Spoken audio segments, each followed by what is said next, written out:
السلام عليكم ورحمة الله وبركاته عياري ميل كاستي aad joogtaan ku soo dhawaada wararka ugu dambeeya ciyaarahanidahayno siibaan oo eegi doono canta suuqa kala iibsiga ciyaaraha dhowr ciyaaryahan ayaanu eegi doonaa iyo wila dabcan waxaan ka marneen Euro 2020 aad moodaa in socol u socdo ayaanu sidoo kale eegi doonaa kulamada maanta haddaad nagu cusub tahay maatay marka hore soo booqatid subscribe noo saar haddii aan ku bilowno wararkeena canta suuqa kala iibsiga ciyaartooyda haddii aanaynu ciyaaryahan Alexander Nopil waa gool ilaaliya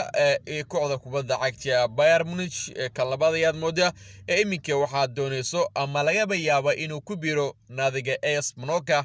ka dhisan dalka Faransiiska ciyaaryahan Alexander Nopil ayaa wuxuu la gaaray heshiis uu ku biiri lahaa naadiga AS Monaco kaasaad moodaa inuu ku kax doono heshiis 2 sano ah waana ciyaaryahankan Nopil ayaa soo kaleetay la filay in uu maalinta Britya u maro tijaabo caafimaad si uga mid noqdo ciyaartooyda kooxda kubadda cagta Monaco ciyaaryahankan intuu joogay naadiga Bayern Munich ayaa moodaa inuusan ka helin fursadooyin dahabiya oo isku soo muujiyo haatan waxay go'aansadeen Bayern inay ciyaaryahankan ay ka iibiyaan naadiga AS Monaco difaaca ay kooxda kubadda cagta AS Roma ahna difaaci hore ee naadiga Manchester United Chris Smalling ayaa moodaa inuu doonayo inuu dib ugu soo laabto horyaalka Premier League waxaana doonaysa iminka naadiga Everton ciyaaryahan Smalling ayaa moodaa inuusan ku jirin shaacada rasmiga ee tababaraha cusub iminka kooxdaasi Jose Mourinho markuu wuxuu doonayay inuu iskaga tago kooxda AS Roma waxaana doonayso kooxda Everton soo kale ciyaaryahankan waxaa si waliyo doonayso naadiga Crystal Palace asaati ciyaaryahan Chris Smalling ayaa moodaa inuu doonayo inuu ku biro naadiga Everton Smalling ayaa intuu joogay naadiga Manchester United kula guuleystay dhowr kooxood ka mihiin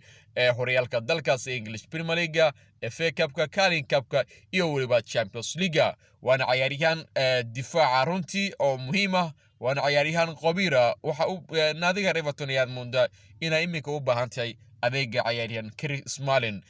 Smalling ayaa la filayaa inuu ku soo biro naadiga Everton haddii ay labada kooxood ay heshiyaan لاعبka naadiga Inter Milan Ashraf Hakimi ayaa moodaa inuu ku dhow yahay inuu ku biro naadiga PSG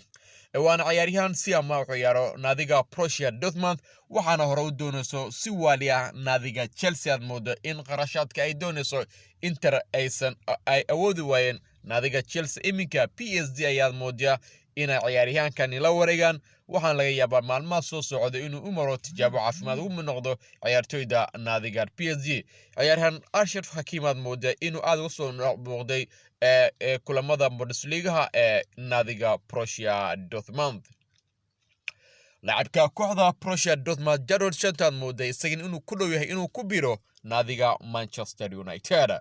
Manchester United ayaa si wali u doonayso ciyaaryahan Jadon Sancho oo ciyaaryahan da'diisu ay tahay 22 jir una ciyaar xulka qaranka ee Ingiriiska ka mid ah ciyaartooyda Borussia Dortmund ciyaaryahankan ayaa kooxdiisu ku qiimeysay adduun dhan 90 milyan hasaatay United ayaa moodaa iminka inay si diblomatic ah la wareegi doonto ciyaaryahan Jadon Sancho la filayo inuu tijaabo caafimaad u maro naadiga Manchester United ayaa waxay miis ku saartay naadiga Borussia Dortmund adduun dhan 77 milyan halka soo kale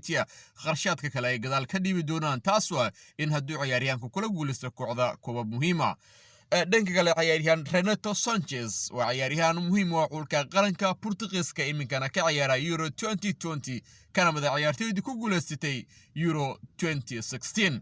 waana ciyaaryahan milkiilahoodu ay leedahay naadiga Bayern Munich haatee si ama u ciyaara iminka naadiga Monaco Bayern ayaa doonaysa in ciyaaryahan Sancho ay si toos ah ay ula wareegto naadiga AS Monaco iminka uu joogo haddii kale si ay koox kasto oo ay doonayso ciyaaryahan Renato Sanchez ay qadan doonto waxaana ay kooxda Bayern ay ciyaaryahankan Sanchez ay ku qiimeeyaan adduun 32 milyan waxaana ku cadcad inay qaataan naadiga AS Monaco waxaa soo kale ciyaaryahan Renato Sanchez doonaya naadiga Borussia Dortmund hasaatee lama ogaan doono se wax noqon doonaan Bayern ayaa ciyaaryahankan diyaar u ah inay iibiyaan laacibka Borussia Dortmund Haaland ayaa moodaa iminka inuu doonayo inuu iskaga tago naadiga Borussia Dortmund waxaana doonaya iminka oo soo baxday naadiga Real Madrid hase haatee naadiga Real ayaa waxa ay sheegeen in haddii ay doonayaan inay la soo wareegaan ciyaaryahan muhiim ah ku kacaya qarashaad aad u weyn ay doonayaan marka hore inay gadaan qaar ka mid ah ciyaartooydooda siba ciyaaryahan Varane oo ciyaaryahan difaac u ciyaara una ciyaara xulka qaranka Faransiiska ayaad moodaa inay doonayaan naadiga Manchester United walba ay noqoto Real tababarhooda cusub ee Carlo Ancelotti ayaa doonaya inuu helo weeraryahan aan caadi ahayn uu ka mid yahay ciyaaryahan Haaland Lewandowski iyo waliba ciyaaryahanka kale ee Harry Kane iminka haddii aanayno Euro 2020 la filaya in la ciyaaro maanta wareegga kale ee 16 waxaa la filaya in ciyaarta koowaad ay caawa dhex mari doonto saacada markay tahay 7 fiidnimo xulalka Wales iyo Denmark ayaa is arki doona labadan culayaad moodaa in shantii kulan ugu dambeeyay ay ciyaareen ay sarkeen aan dhaho xulka qaranka Wolf ayaa waxay badiyeen laba ka mid ah halka Denmark ay badiyeen 3 jeer kulamada ugu dambeeyay labada kooxood labada culo ay ciyaareen Euro 2020 haddii aanayno dhanka siba group stage-ka xulka qaranka Wolf waxay badiyeen hal jeer oo kaliya hal jeerna waa laga badiyay halna waxay galeen baraajo soo kale tii xulka qaranka Denmark ayaa waxay badiyeen hal jeer laba jeerna waa laga badiyay marka Denmark ayay ku soo baxday waa su'aal aad moodo inay tahay mid muhiim ah oo dadka inta badan Swedish Denmark ayaa waxay ku soo batay qaab la yiraahdo the best team sida ayayna ku soo galeen inay u soo gudbaan wareegga kale ee 16 kulanka kale la ciyaari doona caawa saacadu markay tahay 10 habeenimo waa kulankii dhex mari doono xulalka Talyaaniga iyo waliba Austria haddii aan eegno shanta kulan ee ugu dambeeyay ay ciyaareen labadan kooxood xulka qaranka Talyaaniga ayaa 3 ka mid ah badiyay halka ay labana baraajo galeen marka tan waxay ku tusaysaa in xulka qaranka Austria aysan marna ka badin xulka qaranka Talyaaniga siba shanta kulan ugu dambeysay haddii aan eegno group stage si ay ku soo kala badiyeen Talyaaniga ayaa 3 ciyaarba soo badiyeen halka xulka qaranka Austria ay laba badiyeen halna laga badiyay marka haddii aan eegno labadan culayaad moodeen xulka qaranka Talyaaniga uu ka mid yahay kooxaha ama culalka loo sadaleynay inay ku guuleystaan Euro 2020 sulba ay noqoto inta badan laba sadalin karo kubadda cagtiga waxaa jira kooxo weyn oo ciyaaraya Euro 2020 ay ka mid Faransiiska Belgiumka Jarmanka Ingiriiska iyo waliba xulka qaranka Portugiiska iminka haysto koobka Euro 2020 xulka qaranka Talyaaniga moodaa inay iminka si wanaagsan ay u ciyaarayaan qaab dhismoodkooda ayaad moodaa inuu yahay mid fantastic ah macallin Mancini ayaana watay sportiga waana inta